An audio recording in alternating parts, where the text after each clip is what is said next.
Recording में ओसी साहब ने कबूल किया है। इसका मतलब ये साबित होता है कि ओसी साहब को भी जवानों को सज़ा देने में बहुत खुशी मिलती है, बहुत इंटरेस्ट है खुशी सज़ा देने के लिए।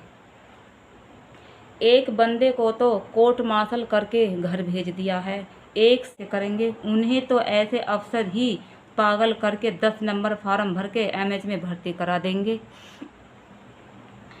और खुद सेफ्टिकेट आतंकवादी है। 4 साल में पिछले 4 साल से इसने कितनों के पेट पर लात मारी है। इसका पाप का घड़ा भर चुका है, ओवरफ्लो हो चुका है। मैं संतोषी माता की बचपन से पूजा करती हूँ और मेरे आइडिया से तो लगता है कि ओसी साहब मानुष दास जी का मेंटली डिस्टर्ब है जैसे कि वो मेंटली डिस्टर्ब हैं। जय हिंद, जय भारत, वंदे मातरम। मैं रविंद्र फौजी। मौसम ख़राब होने की वजह से लाइट और इन्वर्टर दोनों डिश हैं, इसलिए मुझे वीडियो अंधेरे में बनाना पड़ रहा है। और कारण यह है कि हमारे एक इम्पोर्टेंट वीडियो है। हमारे एक नायक संजय हैं, उनकी वाइफ ने मेरे को वीडियो भेजा है। जैसा कि उन्होंने बताया कि सर मेरे हस्बैंड को हरासमेंट किया जा रहा है, टॉर्चर किया जा रहा है और उनको इतना माइंडली परेशान कर दिया है कि वो इस समय कुछ भी कर सकते हैं। कुछ भी मतलब उनके दिमाग में ऐसे ख्याल आ रहे हैं, हो सकता है कोई ऐसी घटना घट जाए कि वो खुद से कुछ कर बैठे या वो लोग उसके साथ कुछ करें। आपको पता होगा, मैंने अभी कुछ दिन पहले एक वीडियो डाला था जिसमें मैंने बताया था कि एक जवान जिसको छुट्टी भेजा गया था और छुट्टी जब वो गया तो उसको रास्ते में से रिकॉल कर दिया कि भाई तू वापस आ। और जब वो वापस नहीं आया कि भाई मैं अभी तो छुट्टी बड़ी मुश्किल से 7 महीने से मेरे को छुट्टी मिली है और आप रिकॉल कर रहे हो तो मैं वापस नहीं आऊँगा, वो वापस नहीं आया तो उसका पेमेंट रोक दिया गया। अभी 2-3 महीने से उसका पेमेंट बंद है और उसकी पोस्टिंग आई हुई है, उसको पोस्टिंग भी नहीं भेज रहे। और उसका कारण भी ये है कि उसकी जहाँ पोस्टिंग आई है वह अलाउंस है और वो अच्छी जगह है। तो वो ओसी साहब जो कि लेफ्टिनेंट कर्नल, जिनका ये नाम बताएंगे अभी अपने वीडियो में, यूनिट भी बता रही हैं, वो हो सकता है कि अपने किसी निजी आदमी को वहाँ भेजना चाहता हो, या आजकल पोस्टिंग के पैसे भी बहुत चल रहे हैं फौज में भी। ये मुझे कहने की ज़रूरत नहीं कि क्या क्या सिस्टम चल रहा है, तो हो सकता है पैसे लेके किसी को दूसरे को भेज रहा हो।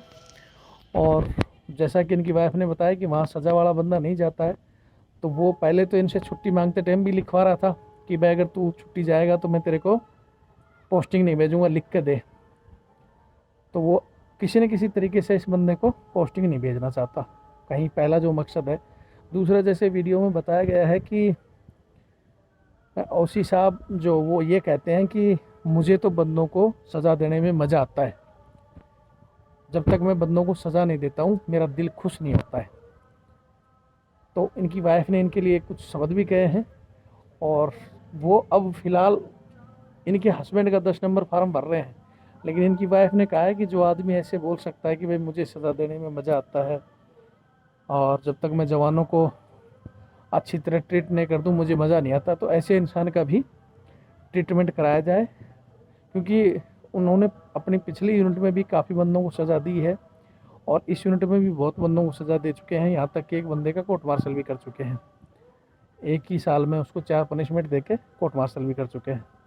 मतलब कहीं ना कहीं और मैंने पिछले वीडियो में बताया भी था कि इसकी शिकायत जब बंदे ने ऊपर की है तो ऊपर इनका जो कमांडेंट साहब ने बताया कि यार वो है ही ऐसा, क्योंकि वो खुद भी पहले कई सज़ा खा चुके हैं, जैसा बंदे ने बताया गया है। मतलब वो बंदा है ही ऐसा, यार मैं कुछ नहीं कर सकता, उसकी शिकायत ब्रिगेड में करो, ओसी साहब को करो। मतलब ऊपर वालों को भी पता है, तो फिर ऐसे बंदे को क्यों रखा गया है। मैं चाहता हूँ इनकी वाइफ का आप वीडियो देखें, ज़्यादा से ज़्यादा शेयर करें। और दोस्तों, जब किसी चीज़ को वायरल जब तक आप नहीं करोगे, ज़्यादा शेयर नहीं करोगे, तब तक तो कुछ होगा नहीं। आप चाहते हो कि इनको इंसाफ मिले तो ये वीडियो रुकना नहीं चाहिए। जहाँ भी आपके फेसबुक, व्हाट्सएप, हर जगह इसको शेयर कर दो, ताकि ऐसे इंसान को पक्का सज़ा मिले जिसके दिल में जवानों को सज़ा देकर खुशी मिलती हो। जय हिंद, जय भारत, वंदे मातरम। नमस्कार।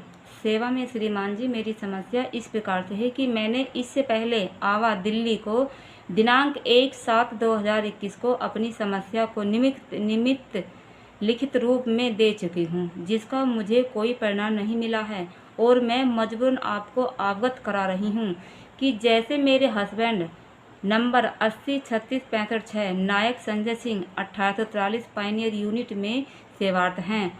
उनकी पोस्टिंग HQSFC है। 15 जून को मूव डेट थी, जो कि निकल चुकी है। HQSFC में सजा वाला बंदा पोस्टिंग नहीं जाता है। मेरे पति के पीछे लेफ्टिनेंट ओसी मानुष दास जी सजा देने के पीछे पड़े हैं ताकि वहां पर पोस्टिंग न जा सके, तथा वहां पर 6000 अलाउंस भी है, जो मेरे पति ने मुझको बताया है। ओसी साहब ने उल्टा सीधा आरोप लगाकर उनको पायनियर कमांडर को चिट्ठी लिख कर पेमेंट बंद करा दिया है। लेकिन रिकॉर्ड में 6 जुलाई 2021 को पे स्लिप में पेमेंट चढ़ा दिया है और अकाउंट में पेमेंट चढ़ा दिया है और जो अकाउंट में नहीं आया है। मुझको और मेरे पति को टॉर्चर किया जा रहा है। ओसी साहब जी ने यह सब कुछ जानबूझकर किया है। उनका मानसिक संतुलन ठीक नहीं है। इससे पहले भी 20 से 25 जवानों को सजा दे चुके हैं। एक जवान को कोर्ट मार्शल किया गया है तथा मेरे पति ने जो पॉइंट दिए हैं उन पर कोई पटक इंक्वायरी नहीं हो पाई है। वह लेटर 25 जून को रजिस्ट्री किए गए हैं। मैं तो बोलती हूँ कि यदि मेरे पति गलत पाए जाते हैं तो उनको लाल किले पर फांसी दी जाए, क्योंकि ऐसा चलता रहा मेरे पति देश की सेवा कैसे करेंगे। उन्हें तो ऐसे अफसर ही पागल करके 10 नंबर फार्म भर के एमएच में भर्ती करा देंगे और खुद सेफ हो जाएंगे। मैंने टोआईसी साहब से भी बात किया, कोई हल नहीं हुआ। मेरे पति ने 19 जून से 20 जुलाई को यूनिट में रिपोर्ट कर दिया। अभी तक पेमेंट नहीं आया है। हम क्या करें, किसको बताएं? बहुत दुखी हैं। जीवन तो बोझ सा बन गया है। जीने की इच्छा भी खत्म होती जा रही है, क्योंकि यह सब करके ओसी साहब को बहुत खुशी मिलती है। जीने की इच्छा से ख़त्म सी होती जा रही है, क्योंकि यह सब ओसी साहब करके स्टेडी लीव काट रहे हैं तथा इस यूनिट से आउट हो गए हैं। टोआईसी साहब भी ऐसा ही बर्ताव कर रहे हैं। न्यू ओसी साहब अभी तक आए नहीं हैं। हमारी समस्या का प्लीज़ कोई तो हल दीजिए, कोई तो हल निकलना चाहिए। मैंने सुना है, मेरे पति ने बताया है, ओसी साहब की भी सज़ा है, जो मेरे पास रिकॉर्डिंग में है। उस रिकॉर्डिंग में ओसी साहब ने कबूल किया है। इसका मतलब ये साबित होता है कि ओसी साहब को भी जवानों को सज़ा देने में बहुत खुशी मिलती है, बहुत इंटरेस्ट है खुशी सज़ा देने के लिए। एक बंदे को तो कोर्ट मार्शल करके घर भेज दिया है। 1 साल में उनको 4 बार सज़ा दिया है, जो कानूनी ऑथराइज नहीं है, जो मेरे पति ने बताया है। मैं भी सरकारी क्वार्टर में 1.5 साल लखनऊ, 2 साल चंडी मंदिर में रही हूँ। मुझको भी फौज के बारे में सब पता है। टोटल 3.5 साल रही हूँ। उनकी सर्विस 19 साल हो गई है और 17 साल मेरी शादी को भी हो गए हैं। इतना टॉर्चर पहली बार कभी नहीं हुए जितना कि अब 19 साल में हम हो रहे हैं। हमने कहीं जाने की प्लानिंग बना रखी थी, घूम के आएंगे। बच्चे बोलते थे पापा छुट्टी आएंगे तो घूम के आएंगे, घूम के आएंगे। ओसी साहब के टॉर्चर के कारण हम कहीं जा भी नहीं पाए हैं, क्योंकि मेरे पति 6 महीने के बाद छुट्टी आए थे। हमारे भी कुछ अरमान थे, बच्चों के भी अरमान थे कि पापा छुट्टी आएंगे। ये सारी हमारी घर की खुशी ओसी साहब ने ज़बरदस्ती छीन ली है, और मैं किसी को चैन से जीने नहीं दूंगा। ओसी साहब बोलते हैं, चाहे परिवार हो या जवान हो, ऐसा ओसी साहब ने कहा। 1843 पायनियर यूनिट में 2 साल भोपाल